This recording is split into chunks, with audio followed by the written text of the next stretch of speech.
Om Namo Bhagavate Vasudevaya. Om Namo Bhagavate Vasudevaya. Om Namo Bhagavate Vasudevaya.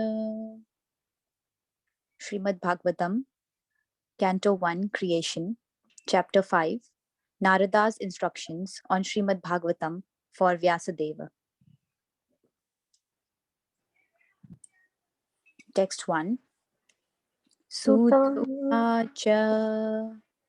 Atha tatam sukham asina upashinam vrishurvaha. Hare Krishna Mataji. Hare Krishna Mataji. Shriya Mataji, can you please continue? Sorry. Okay. Sutta Uvacha. Athatam sukham asina upasinam bruhachravaha devarshi praha viprashim veena-pani samayanniva.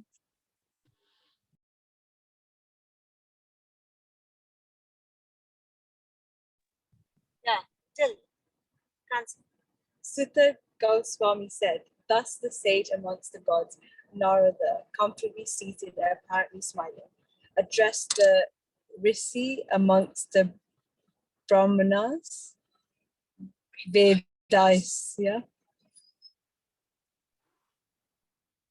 Text 2. Narada uvacha parasharya mahabhaga bhavatah kachit atmana paritushyati sharira atma manasa eva va.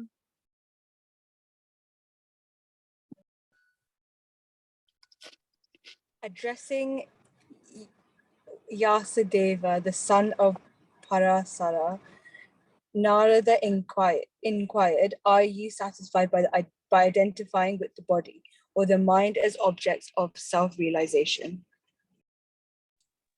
Text 3.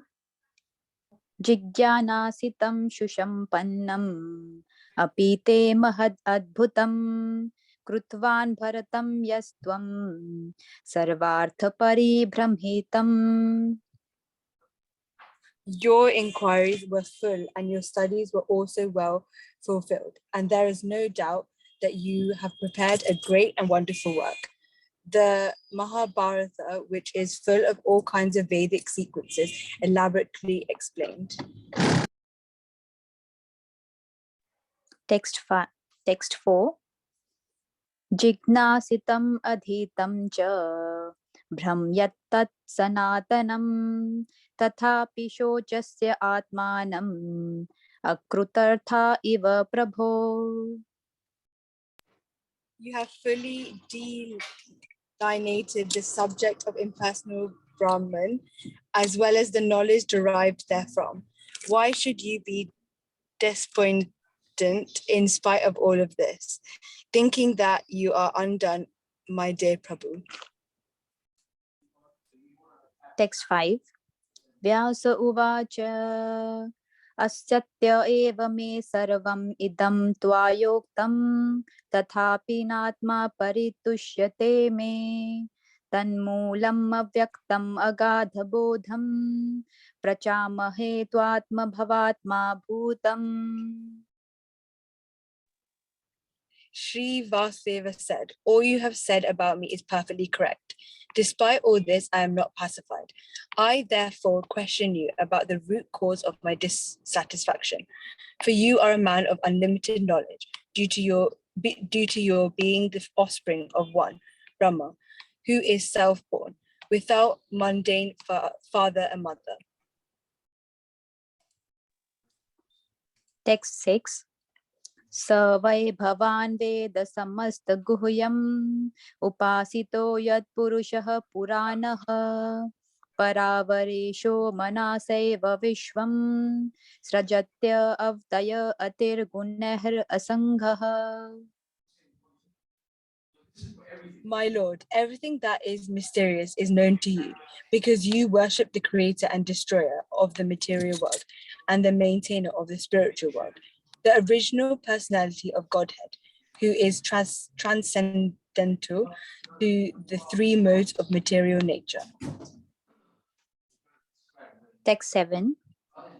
Tvam paryatan arka iva trilokim antascharo vayur ivatma sakshi paravare brahmani dharmato varatah sanatasya menayum alam vichakshava. Like the sun, your goodness can travel everywhere in the three worlds, and like the air, you can penetrate the internal region of everyone. As such, you are as good as all pervasive supersoul. Please, therefore, find out the deficiency, despite my being absorbed in transcendence under disciplinary regulations and vows. Text 8. Shri Narada Uvache Bhavatánudita prayam Yaso bhagavato amalam Yena vaso na tushyeta Manyetad darshanam khilam. Sri Narada said, you have not actually broadcast the sublime and spotless glories of the personality of Godhead. That philosophy which does not satisfy the transcendental senses of the Lord is considered worthless. Text 9. Yatha dharmadayascharatha munivaryānukirtitaha na tatha vasudevasya mahimahi anuvarnitaha. Although, great sage, you have very broadly described the four principles beginning with religious performances, you have not described the glories of the Supreme Personality, Vasudeva. Text 10. Na yad vachaschitrapadam hareryaso jagat pavitram pragraniti karhichit tadvayasam tirham ushanti manasa na yatra hamsa nirmantya ushikshayaha.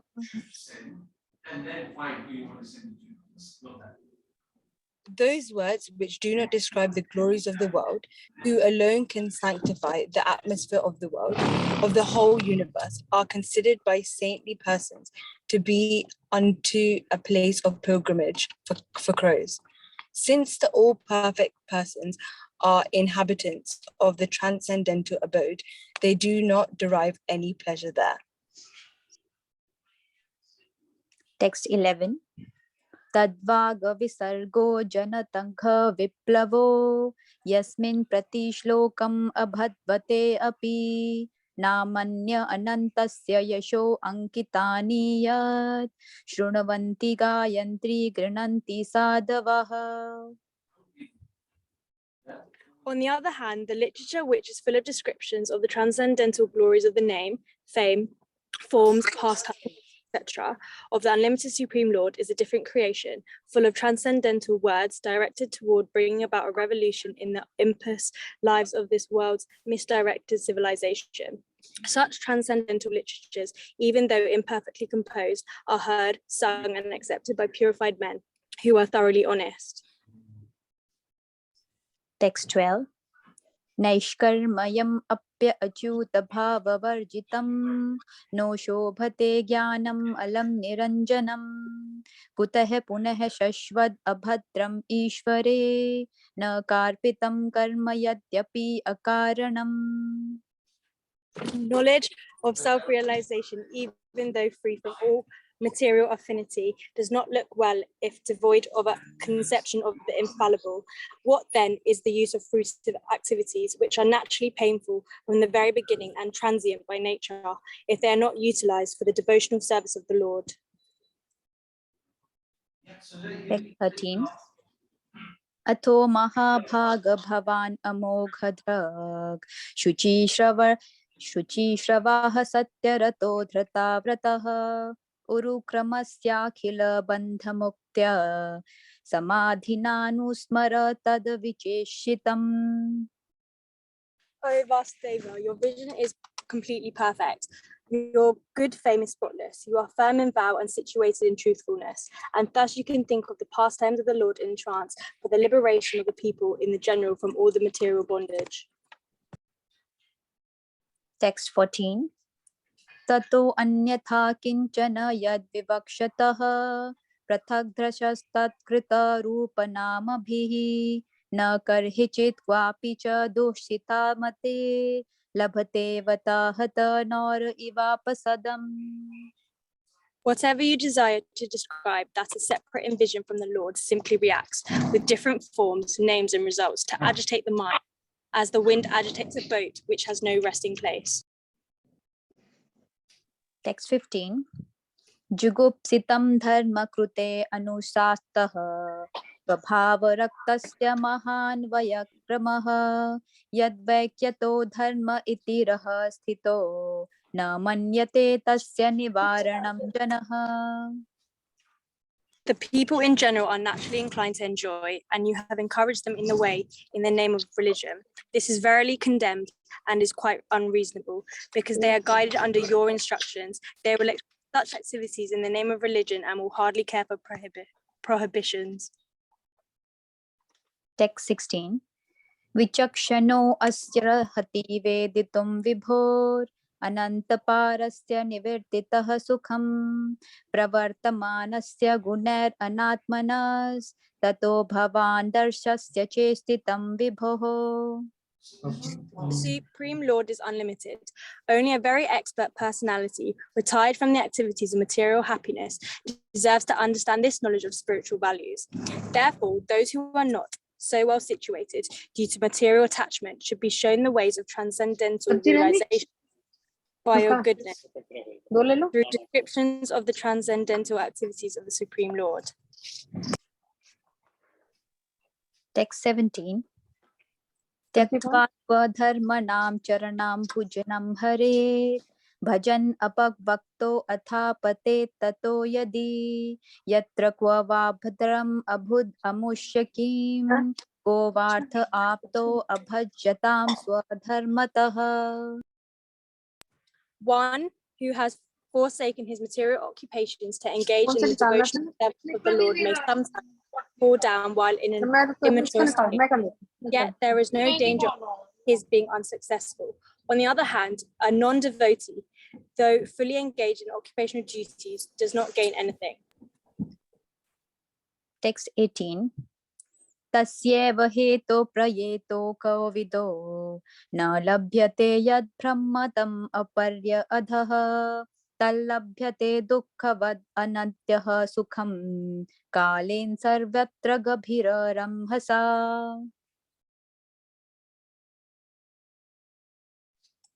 Persons who are actually intelligent and philosophically inclined should endeavor only for that purposeful end which is not obtainable even by wandering from the topmost planet, Brahmaloka, down to the lowest planet, Patala.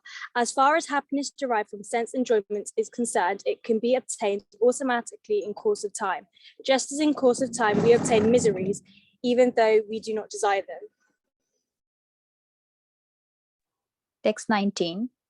न वै जनो जातु कथाञ्चनावरजेन् मुकन्दसैव अन्यवाद अंघसंश्रुतिं समरन् मुकन्दान् ग्रय उपगुह्थं पुनर्विहातुम् इच्छेन्न रसग्रहो जनः. My dear Vaisa, even though a devotee of Lord Krishna sometimes falls down somehow or another, he certainly does not undergo material existence like others, fruitive workers, because a person who has once relished the taste of the lotus feet of the Lord can do nothing but remember that ecstasy again and again. Text 20. Idam hi vishvam bhagavan ivetaro yato jagatsthana nirodha sambhavah tadhi swayam veda bhavam satathapi te pradesha mataram bhavatah pradarshitam.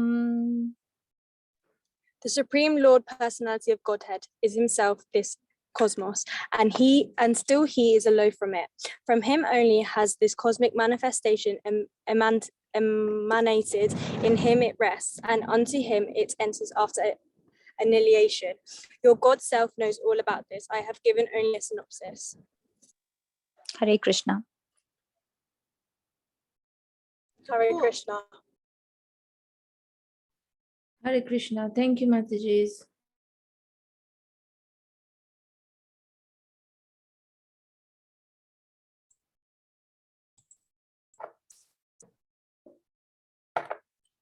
Okay, Hare Krishna, dear devotees. My name is Nandrani, and firstly, I'd like to thank all the devotees who are reciting so beautifully today's verses. Let me start the invocation before we start the verse for today. Om Namo Bhagavate Vasudevaya. Om Namo Bhagavate Vasudevaya. Om Namo Bhagavate Vasudevaya. Om Ajnanatirandasya Jnananjana Shalakaya Chakshuranmritam Yena Tasmai Shri Guruve Namah. Shri Chaitanya Manopistam Stapitam Yena Bhutale Swayam Rupa Kadamayam Dadati Swapadantikam. He Krishna Karuna Sindhu Dina Bandhu Jagatpate Gopesha Gopika Kanta Radha Kanta Namastute. Tapta Kanchana Gaurangi Radhe Vrindavaneshwari Vishavanustute Devi Pranamami Hari Priye Vanchakalpatarubhyascha Kripa Sindhubhya Evacha Patitanam Pavanabhyo Vaishnavebhyo Namo Namaha. Shri Krishna Chaitanya Prabhu Nityananda Shri Advaita Shri Gadadhar Shri Vasagura Bhakta Vrinda.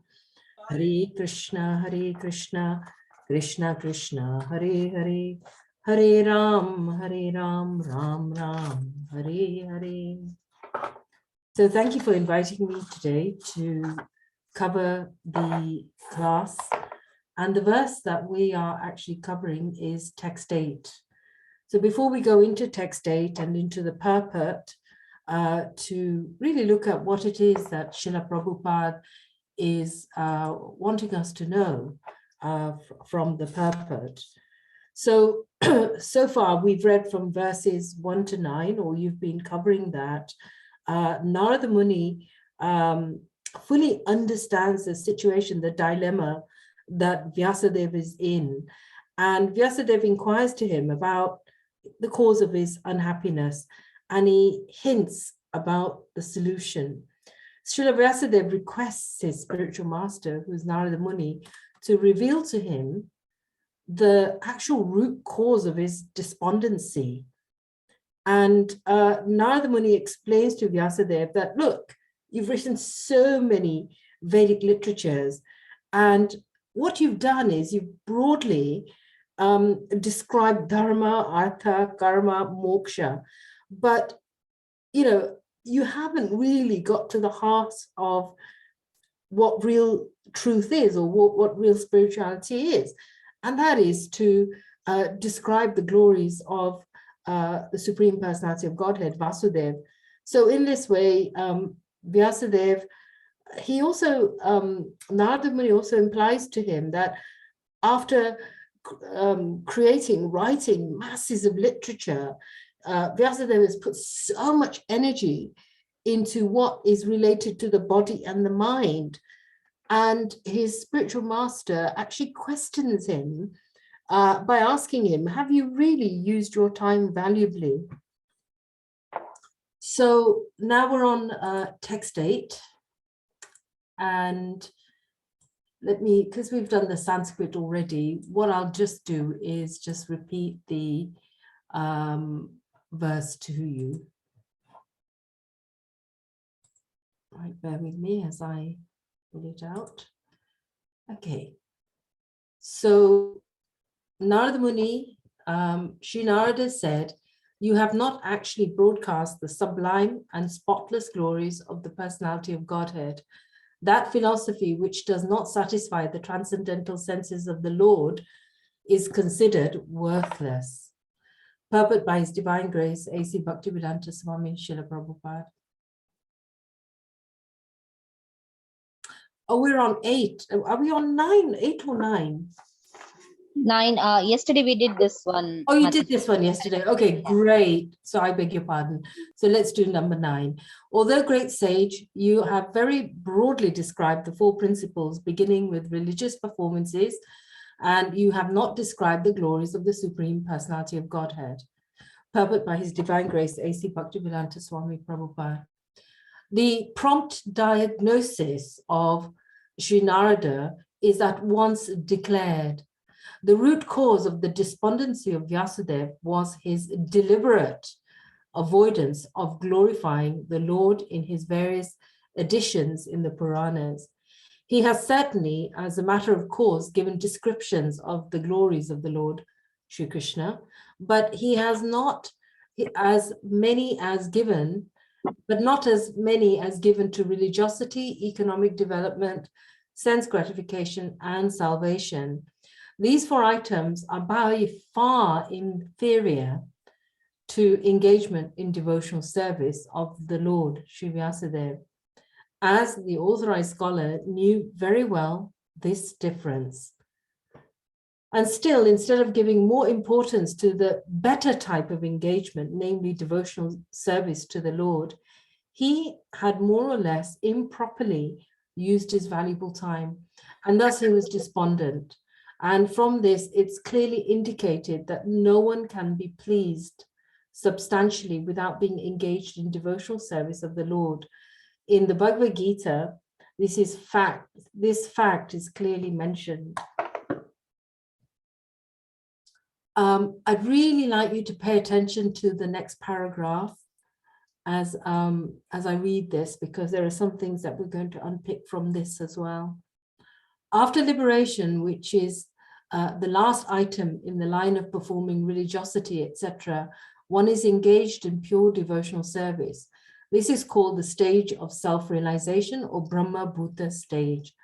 After attainment of this Brahma Bhuta stage, one is satisfied, but satisfaction is the beginning of transcendental bliss. One should progress by attaining neutrality and equality in this relative world, and passing this stage of equanimity, one is fixed in the transcendental loving service of the Lord. This is the instruction of the personality of Godhead in the Bhagavad Gita. The conclusion is that in order to maintain the status quo of the Brahma Bhuta stage, as also to increase the degree of transcendental realization, Narada recommends to Vyasadeva that he, Vyasadeva, should now eagerly and repeatedly describe the path of devotional service, and this would cure him from gross despondency. So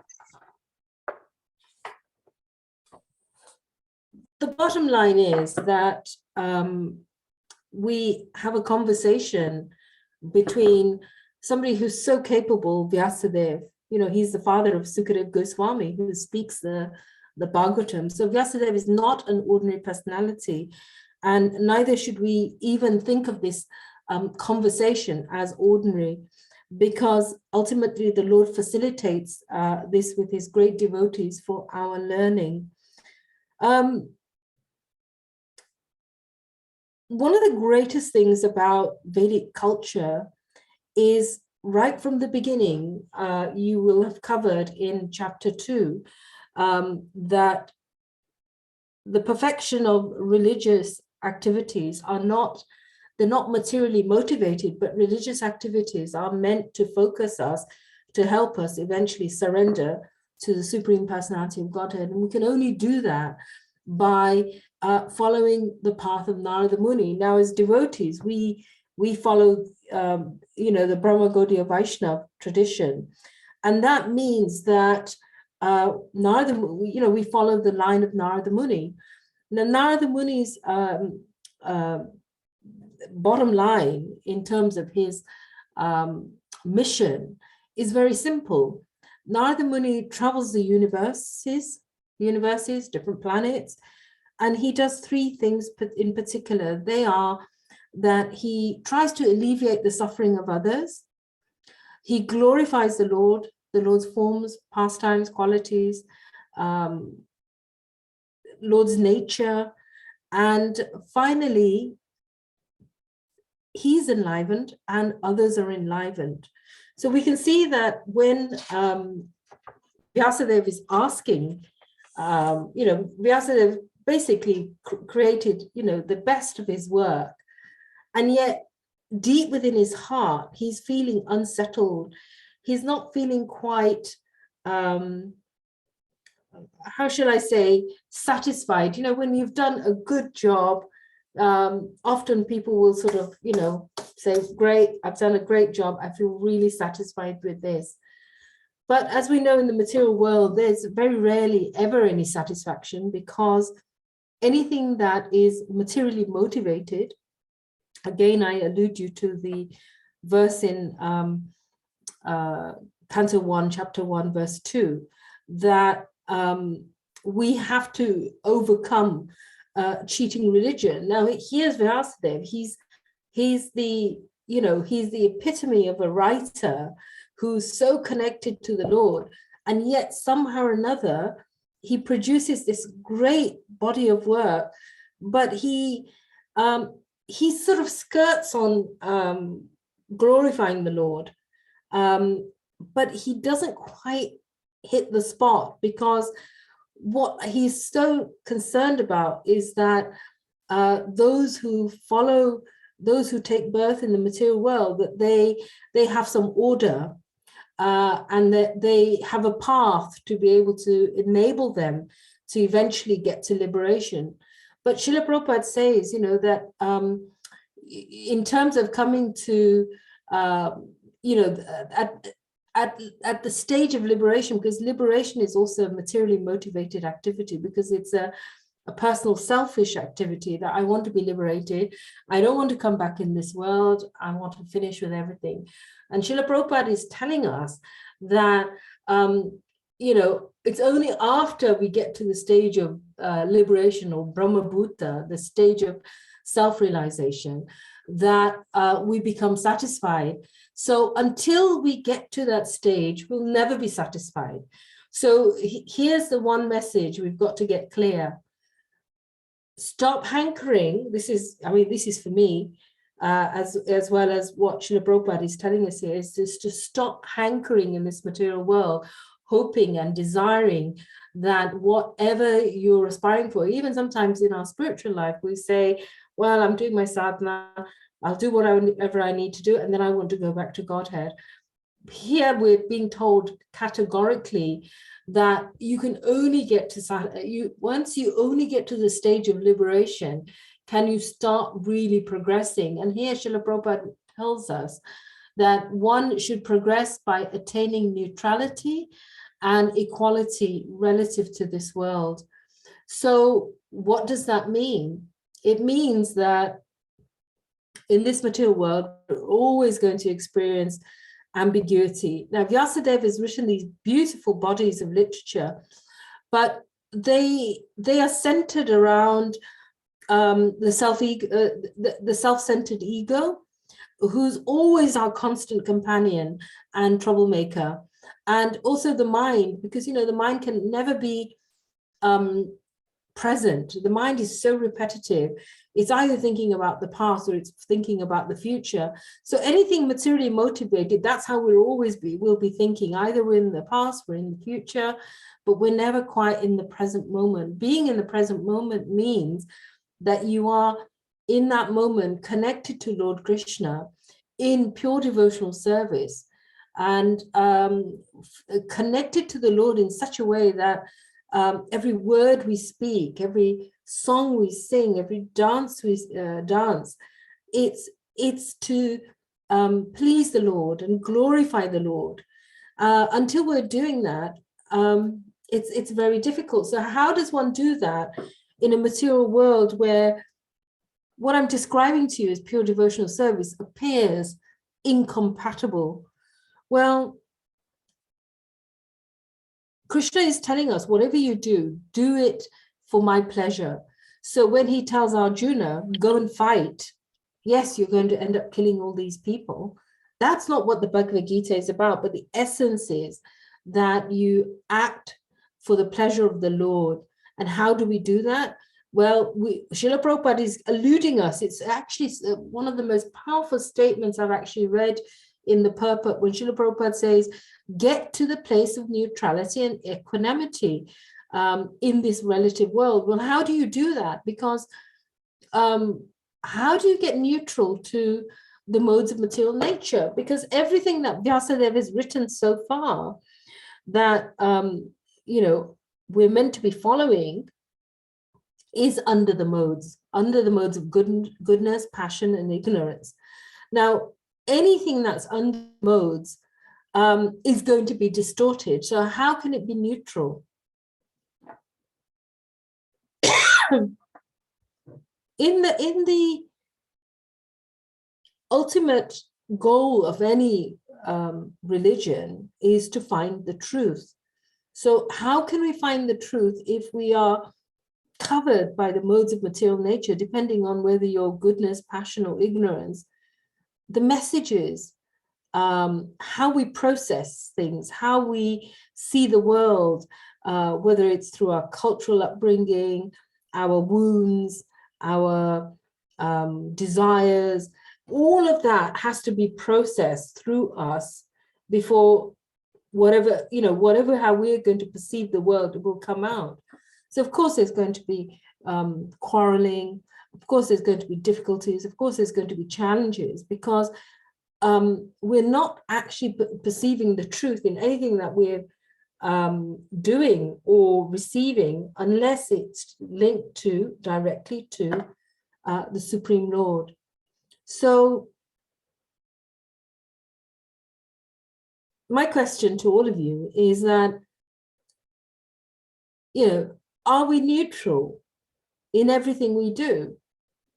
How do we see the world? Well, Srila Prabhupada says, be neutral with equanimity in a relative world. That means that if we are processing the world, depending on how we're going to see the world based on our life view, we will not be actually, to get to neutrality and equanimity, maybe that's a better way for me to say.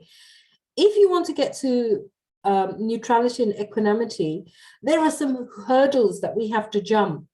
And the first hurdle we have to jump is the hurdle of shame, humiliation. When we do things, there's always, in the mode of ignorance, it will always be punitive and causing pain and suffering. So that's probably the one stage. And our mental makeup will be very much about eliminate things, get rid of something, or get rid of that person, or get rid of. So that's really at the lowest stage of the mode of ignorance, and it's furthest away from getting to neutrality, because we think we're the controller. We think that everything that we're experiencing is being projected to us. The great example is a parent. The child does something, or you're at work and the team let you down, or somebody humiliates you, shames you up. If we feel that pain, then we're quite far from actually getting to neutral. The next stage would be guilt and blame and fear. So my question is, how many times do we experience, where we want to blame something, or blame someone, or blame ourselves, or somebody blames us? So there's a whole process. We'd see life as destructive. The next stage, it's a step closer to neutrality, but it's still further away, is apathy, despair, feeling hopeless. The next stage after that is that, when in our lives do we feel grief? Do we feel regret? How about fear? The fear, the ego and the mind have a big grip on fear. Ultimately, Lord Krishna says at the end of Bhagavad Gita that, do not fear. When he says, Sarva Dharma Paritanja, abandon all varieties of religion and surrender unto me, do not fear because you're my friend. So fear is the thing that actually keeps us away from actually understanding. If we are in a mindset of fear, at any point, we will see the world in a very distorted way. The world becomes very frightening. We feel anxiety. We may feel withdrawn. The next stage is desire. So we're getting more into passion now, in the mode of passion where, we're always craving, you want this, you want something else. And if you don't get it, then of course life is disappointing. And it could be disappointing even in terms of our spirituality and in our relationships. Then the next one that it's still, it's far, far away from shame, but it's still the one of the demoniac tendencies that, the gateway to hell is anger. And when we have anger within our heart, where we might feel hate or aggression, how many times have we felt aggressive, angry towards our partner or our children or somebody else around us? So Srila Prabhupada is saying to us, get to neutrality. Getting to neutrality and equanimity means I'm not affected by anything that goes on. The whole world can fall apart, but I will stay equiposed. Well, there's still a lot more to go, even beyond anger. If we get to the mode of goodness, whilst it's easier to get to Suddha Sattva, the pure goodness, pride gets in goodness. So this is why even being in the mode of goodness isn't good enough, because pride, as soon as you have pride, it will shift you straight back down to shame and guilt and apathy, because the opposite of pride is, okay, I've got something, I've got somewhere, look at me, I've done well. But it doesn't last long. So that can be difficult. Now, to get to neutrality, one has to be very, very courageous.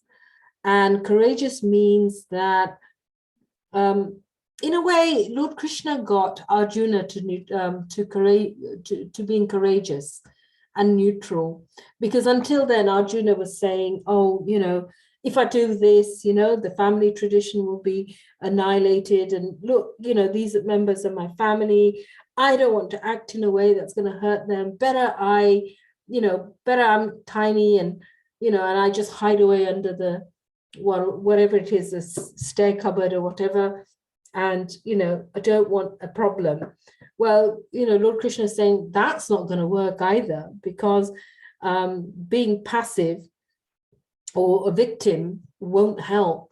So what gets us to neutrality is having the courage and faith that if I put all my energy into having a relationship with Lord Krishna, because you see, Vyasadev's whole objective of writing this literature is that he's the bridge. He creates the bridge for us to cross over and link to the Supreme Lord.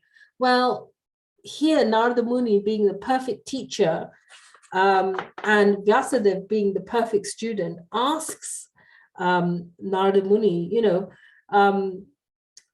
he's saying, what is like the root cause of my dissatisfaction? And even though he's such a great soul, Vyasadev is asking Narada Muni, what's the deficiency in me? Please tell me what is deficient in me. How many of us will ask anybody that? How many of us feel that we can trust anyone by asking them that? How many of us feel that we can go to somebody and say, my guru, my teacher, a senior devotee, my mentor, please tell me what my deficiency is.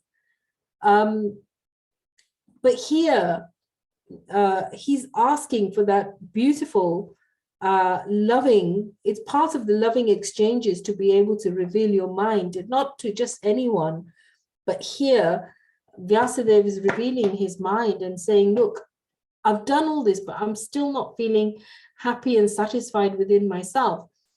That's usually for us, the Lord within the heart, the super soul guiding us.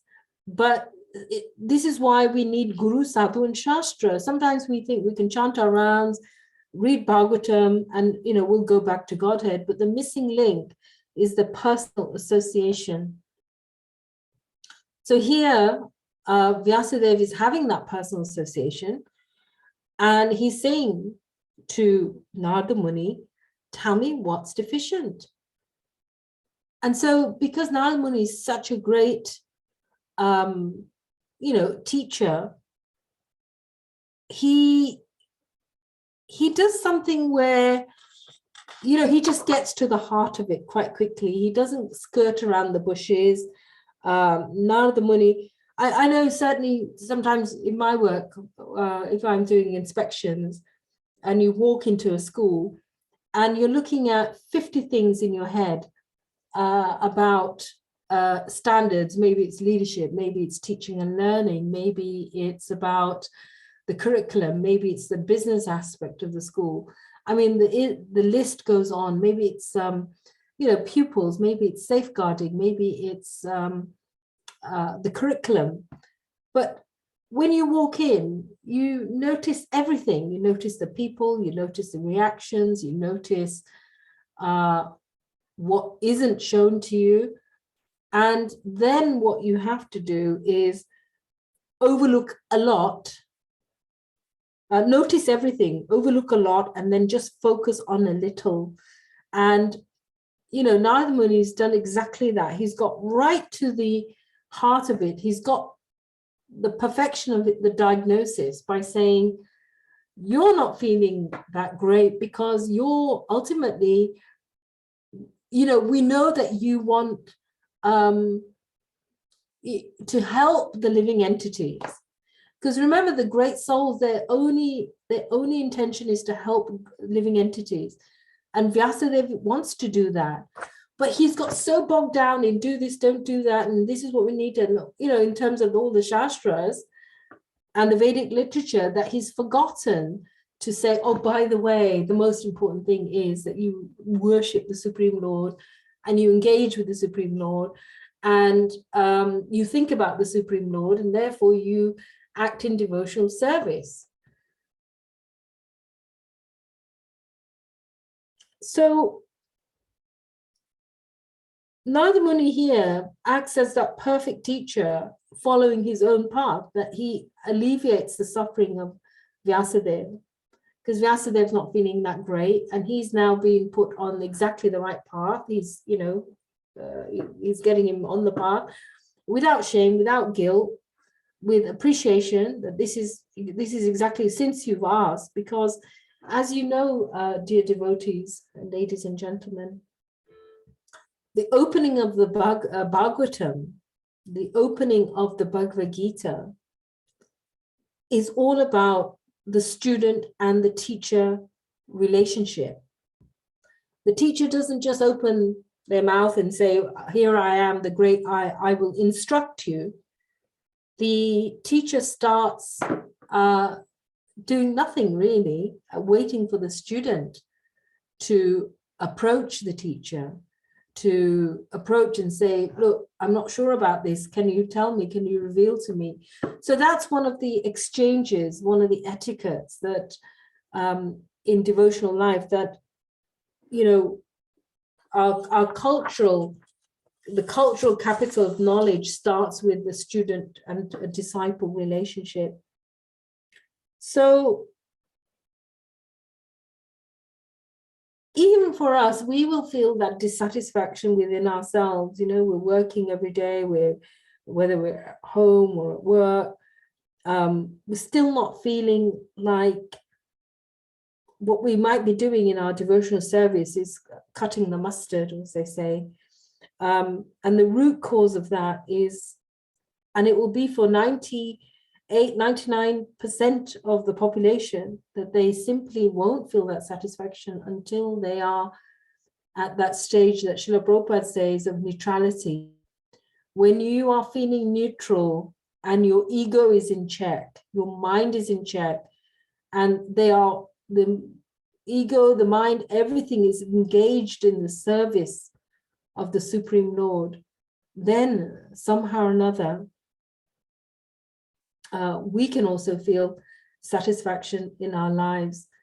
So finally, before I suppose I end, one of the things I wanted to share with you is that we shouldn't misunderstand that the four aspects of the four principles: religiosity, economic development, sense gratification, and salvation or liberation. We shouldn't undermine them or say, oh, well, all of that is cheating, because it isn't. It only becomes cheating when it becomes so motivated by our own desires. But Lord Krishna says in the Bhagavad Gita in chapter 3, verse 21, that what great men do, common men follow. So the Lord himself had set an example, but everything, the Lord and his devotees outwardly, they may appear that they're involved in religiosity, they're involved in economic development, because of course, if you're a grihastha, you are going to be working. You're going to need a home, somewhere to live, and also to be able to contribute to the wider society. Then there's also sense gratification. That in a grihamedi life, it's all centered around sense gratification. But when it's a devotee who's engaged in pure devotional service, then the grihastha, their whole house, it's not their house, it's their ashram becomes the center, it becomes Vrindavan, it becomes the center of worshipping the Lord, where a home, every home can be Vrindavan, where Tulsi is being worshipped, the deities are being served nicely, there's prasadam, brahmanas are being fed. So what I want to share with you is that it's what Vyasadeva has done isn't wrong, because we need that order. We need that because somehow or another everyone's got to fit into that. But what was missing from that is that the Lord is at the center of all of that, not on the sideline.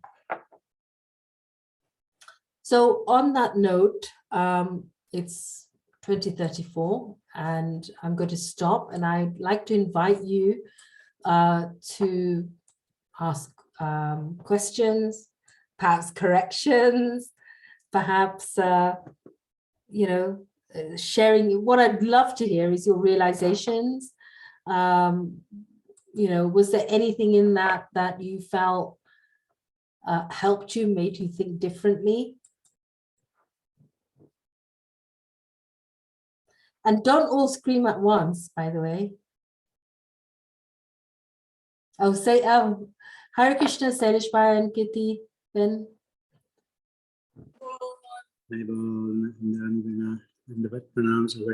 Thank you for a wonderful class. Nice seeing you taking the class today. Thank you. Can you hear us? Yes, I can hear you very well. Thank you. Yeah, no, wonderful class. Thank you.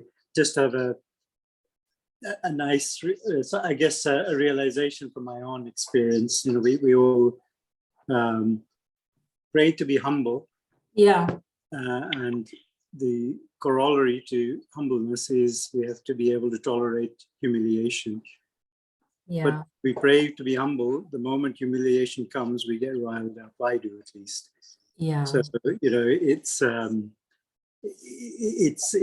it's a very easy thing for us to say in our movement, is accepting humble obeisances, but humility and humiliation, we have to be able to tolerate. I certainly find that the most difficult to practice. So thank you for reminding us on all of that. That was a lovely class. Thank you.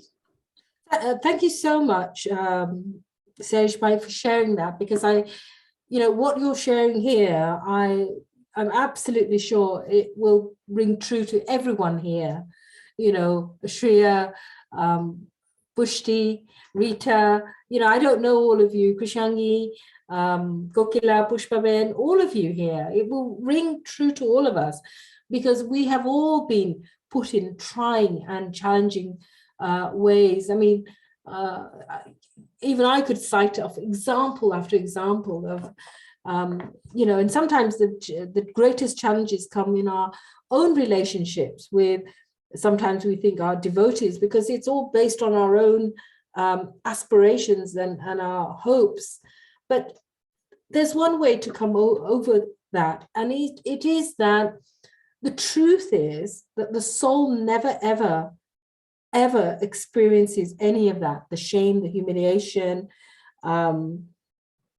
You can see a consciousness of a family, a group, an organization, a company, by the way we treat each other. And when something doesn't always go wrong, and I've been the first here, I put my hand up sometimes, even with when the kids wind you up or your partner gets, you get cross with your partner, the anger comes in, and we can end up projecting it ourselves. But when somebody does that to us, one of the things, certainly in my life, what I've had to work on is the story that I told myself, because sometimes we may be believing what other people think, and actually the soul never, ever experiences shame, blame, guilt, fear, anger, desire. All these things are projected by the material nature. They're projected by our desires. So when something comes up, sometimes, you walk in a room and you've been ignored or you've been mistreated. Sometimes we have to say, okay, so what's my story? My story is this happened. It's true. It happened. So we don't disregard it. And we have to be able to really own it. To be the thing about letting go is that the spiritual qualities of forgiveness, with the same challenges that we have with all the difficulties, is the other qualities that Krishna says in the Bhagavad Gita. From me comes compassion, from me comes forgiveness. When we can get to a point where we can actually forgive and be compassionate to people who humiliate us, then we can actually get to a stage where we realize actually that story was about them and it wasn't about me. The thing is, we don't take the hook. And the only way we do it is we first acknowledge the pain that we've suffered, because we have to. Otherwise, if we go, oh no, it didn't, it's okay, fine, shove it under, well, it'll fire out at you in your body as an illness or in your mental state. It'll disconnect us from having loving relationships. But if we go through a process of actually asking ourselves, what does that mean, that humiliation? It means that, am I a bad person, or am I incompetent? Did I do something wrong? Because these are the things I used to ask myself. And then you say, yeah, but do I know it's true? Is it absolutely true? No, actually, it might not be true. So how do I react when I believe what other people project on me, or what I might have even projected on others? And then we go back, then we go forward and we think, okay, I know the feeling with that. I know how I'm going to react with that. Is it really true? Because, the stories that we might even have are stories that will disconnect us from ourselves. It will disconnect us from Krishna. It will disconnect us from the wider group. But when we are actually connected to the next question is, who would I be without that thought? If I didn't have that thought anymore, because remember, whatever's happened is in the past. It's, it's in the domains of the mind. The mind is the mind, and the false ego always stays in the past. And it always wants to think about the future. But the real connection is to the Supreme Lord. So who would I be if I didn't have that thought? What kind of a person would I be? And you know, I have to ask myself that all the time, every day. Who would I be if I didn't hold on to that thought? And you know, the freedom comes when we more and more connect to the Supreme Lord, because then when we have our relationship with him, we actually begin to, as Srila Prabhupada says, get to the point of neutrality and equanimity. But that, ladies and gentlemen, really takes hard work. It takes inner excavation. It takes hours, days, weeks, months, maybe even years of really wanting to. And here's the secret, here's the clue. We have to ask the Lord Krishna to help us, and he will find people, situations, you know, anything that will eventually erode that from us.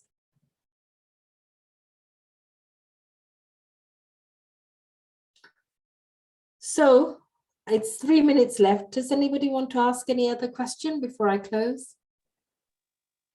Very well, Nandrani, very nice class. You pointed out so many, you know, points which are very difficult to overcome, you know, like anger, greed, you know, humiliation. I mean, something will always trouble us. So it's hard work, as you say, then you have to ask Krishna to help us, you know, to get. Yeah, because, you know, Krishna is the most loving, kind God. You know, he doesn't give us these troubles. You know, Krishnagi Mataji, because we've done some reading on this, that, you know, when Brahma creates the universe, or when the universe goes into that deep sleep and it re-emerges, Brahma creates his sons like Narada Muni, and he creates, you know, the Manus, but equally he creates other demons, like irreligion and falsity, bluffing, cheating, greed, cunning, lying, anger, envy, hypocrisy, quarreling, harsh speech, death, fear, doubt. You know, when horrible things happen to us, we become very doubtful about our relationship with sometimes, you know, people we love, people who we think we should be able to trust, that we don't. And then we feel excessive pain and hell.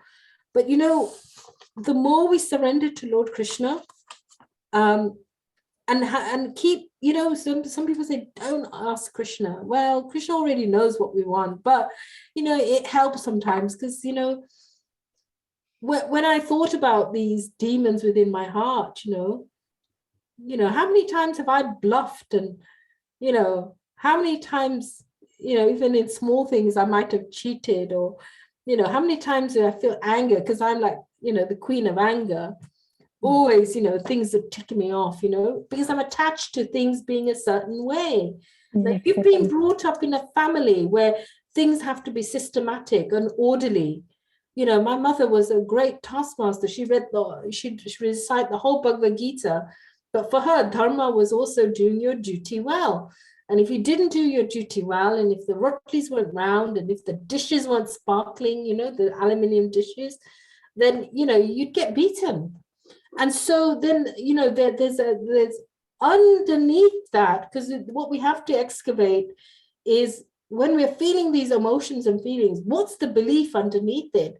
And the belief underneath it is that you know, I'll be punished, or I might not be good enough. You know, so there are underneath us, there are subtle programs going on, and these programs sometimes are based on fear.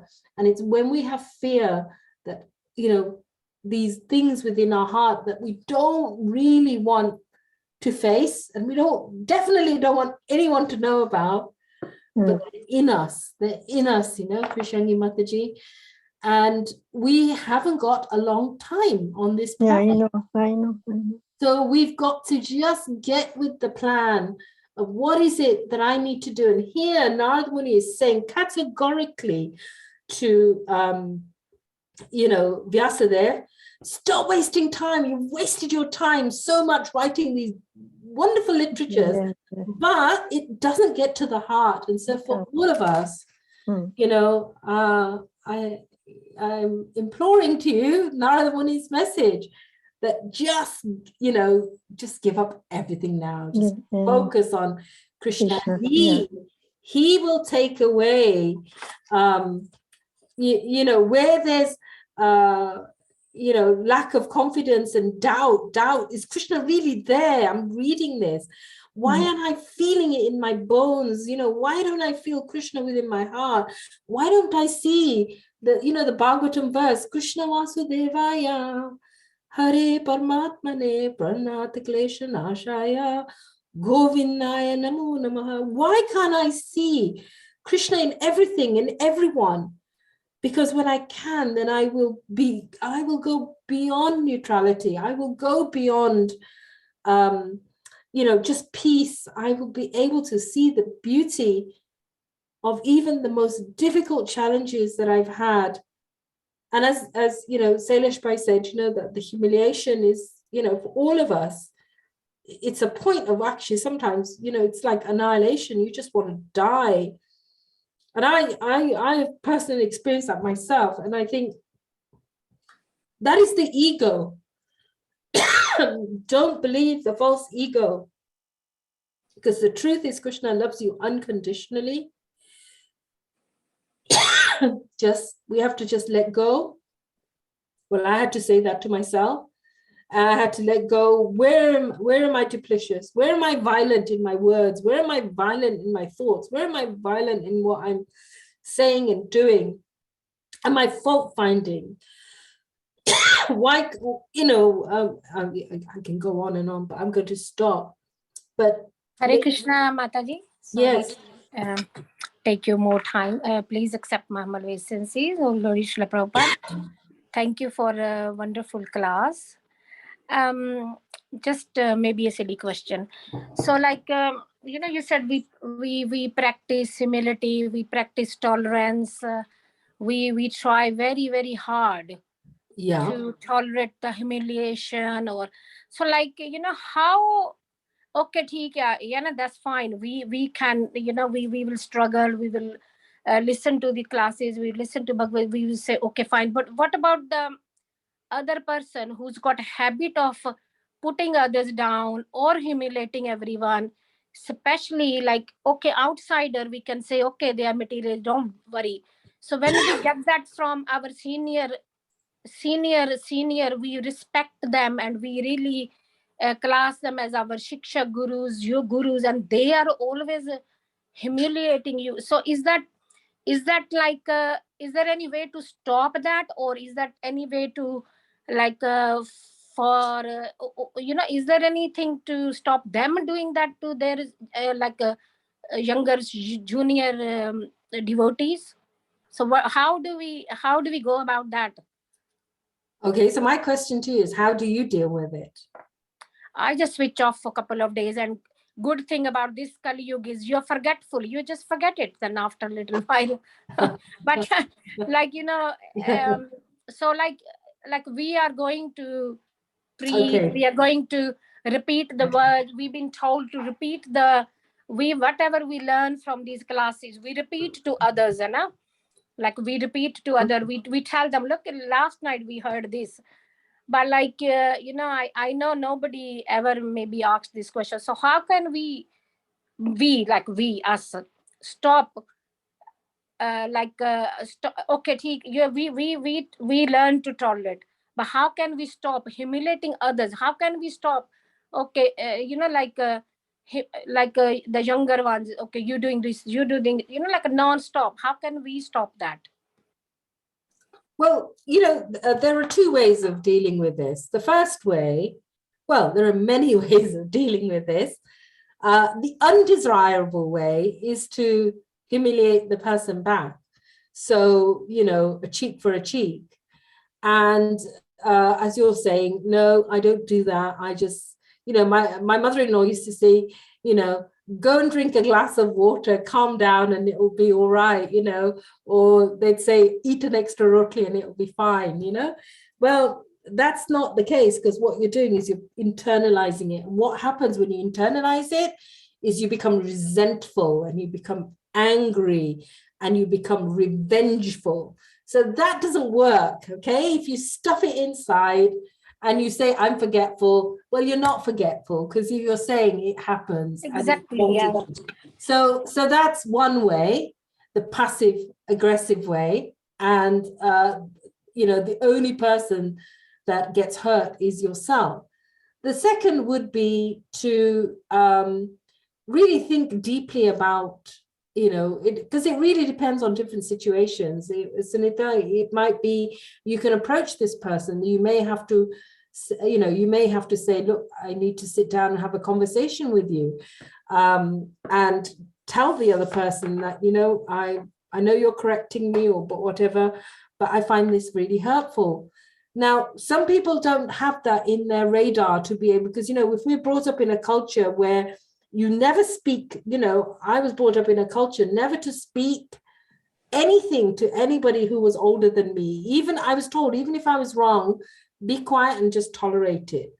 So in this culture, sometimes, we want to be able to meet with that person and tell them, look, I'll give you an example. Years ago, I approached somebody and I told them, look, I'm really sorry if I offended you, blah, blah, blah. But, this was the situation and I felt this. And they were so shocked that they didn't even, it wasn't even in their radar. So sometimes it's really good to have that conversation. If you feel you can't approach that person, then you have to ask for somebody to mediate, right? If it's not on that level beyond mediation, then if you want the highest level of resolution, is to be able to say, okay, Krishna, I don't know why I'm being humiliated, but I know that nothing happens by chance. What is it that you want me to learn from it? Because Krishna teaches us that, when somebody does something like that, it's not what they do, it's how we react that has the biggest consequence to us. Now, a devotee may say, actually, it happened to, this has happened because somewhere along the line, somewhere in my past life, my karmic reaction, this is what's happened. I'm so glad it's shown up. I'm so glad it's over. It's done now. It's over. I release it. And I release that person because I'm not going to go into feeling that resentment anymore. Thank you, Krishna. It's been resolved. Because what happens is that for some karmic reasons, sometimes we will attract people who will abandon us. We will attract people who will wound us. We will attract Very people true. who neglect us. Yeah. So all of these things will happen, Sunita, to all of us. Yeah. The question you're asking is relevant to all of us. However, when a devotee sees, okay, Krishna, what do you want me to learn? There's something in my karma that I was meant to have, and it's accelerated. Just like Jay and Vijay, you have to remember that, they chose to have all their challenges and everything in one go because they wanted to get back to Krishna. So this is why the Bhagavatam begins with the bull saying, when Parikshit Maharaj approaches the bull and says, who did this to you? How dare they did this to you? Because when other people are hurt, we feel like that, about others. But what does the bull say? The bull is so wise. The bull says, the truth is difficult to ascertain. He could have said, it's Kali. There you are, Parikshit Maharaj. I'm going to point the finger there, and it's Kali, right? And then Parikshit Maharaj would have annihilated Kali. But, karma is so complex. It's not always our karma because we deserved it. Sometimes it's because Krishna wants us to be completely detached from everything and everyone and to only take shelter of his lotus feet. The choice is always ours. So in any situation that we want to resolve, we have to look at the options and then say, okay, which one rings true to me? And when we release it, I promise you, sometimes Krishna will arrange that person not to ever be in our lives again. Or it just won't be an issue anymore. But don't be passive. Don't be passive. because if it's like, there's a Gujarati word that says nafat. If you're nafat and somebody's, like it happens with kids, you tell your kid, clean your room, and they don't clean their room, then you tell them again and tell them again, then you think, I'm being nafat. I keep telling them there's no change. So don't be nafat, but be that person who can, not be triggered by it anymore, Yeah, Mataji, I understand. Thank you very much Thank for you. Thank you, giving me- Sunita. Great question. giving me time and explaining nicely. Thank you very much. You're most welcome, Sunita. Thank you so much for raising that question. And Salish Bhai? Hare Krishna, Nandrani. Just on that topic, the Bhakti Rasamitra Swami is given really nice guidelines. There was a session he did in which he talked about how we should deal with these sort of situations, and there of course it's very specific and it's very personal. You can't generalize these things because it all depends on the relationship and the person. But as a general rule, he said, and this is within a devotee environment I'm talking about, not in the mundane world.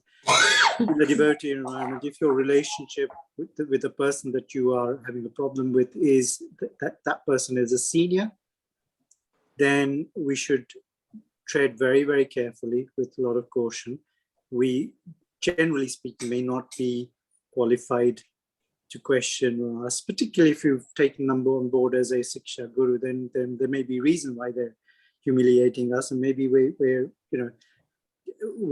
misreading the situation. But if there is a problem, then we should approach somebody else senior that we can speak to and let them deal with the situation to try and address and find out what's going on and deal with it. If it's somebody senior, we should be careful not to try and deal with it ourselves.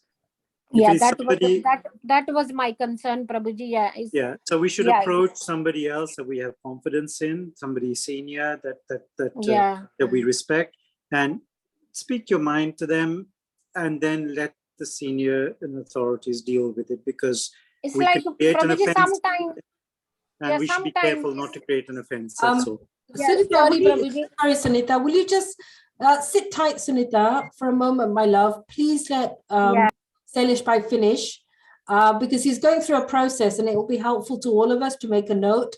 I'm actually taking notes on my paper as well. So please finish, Salish Bhai.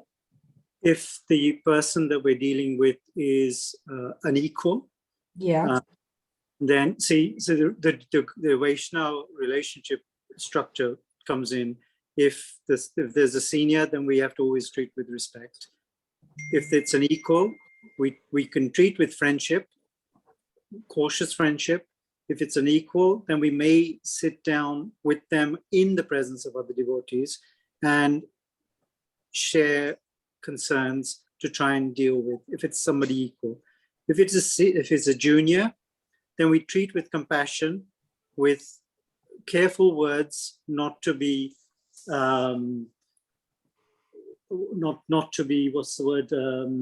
insulting in any way, not to be offensive in any way, because again the culture of speech all comes into how we treat people as well. It has to be truthful, it has to be meaningful, it has to be there has to be purpose for what we're saying and why we're saying it, etc. So there is a process that we should try and follow. It's if we don't know what the process is, we should approach somebody senior who can help us with the process. But what we shouldn't do is to fabricate our own solutions to try and deal with the process, because we may get it wrong and we might end up causing offense both to the other party and others. And that will be worse for our own spiritual development if we end up creating offenses in the process, because Vaishnava Aparadha is worse than just leaving it alone. So there's some, it's sensitive as to how you deal with it. There's no generality here. It's always very specific to the individual and relationships. but I think we have to be a little careful how we deal with situations, particularly if they're senior devotees, because we may not understand why or how they're behaving the way they are. There may be reason for that, and we may be not qualified to understand that reason. And to deal with it, if it is a constant problem, we should approach somebody senior to help deal with it rather than us dealing with ourselves. That was a very quick thumbnail of an hour and a half lecture from Maharaj. So apologies, I've just tried to condense it. I thought it was useful in the context of what you're talking about. It was absolutely perfect. Thank you so much, Salish Bhai. This is so valuable because, you know, there's our own way of dealing with it, and then you brought it back to the Shastric way of how we're guided to do it. So thank you so much for that. It's always wonderful when devotees contribute to this. And Surabhi, I know you made a comment on the chat. I really hope that Salish Bhai's contribution will go a long way to, contributing to your thoughts as well. So, ladies and gentlemen, I was told to stop at 8:45. It's 2 minutes past 9. We should stop now. Thank you so much again for inviting me and having me here. I'm so blessed and taking the dust of your lotus feet on my head and asking for any forgiveness or any mistakes I made in this class. Thank you so much. Pancha kalpa tarupyascha. Thank you,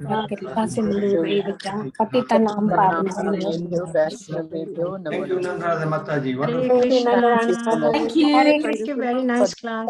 Hare Krishna. Thank you, Mataji. Thank you so much. Thank you. Hare Krishna, Mataji. Haribol.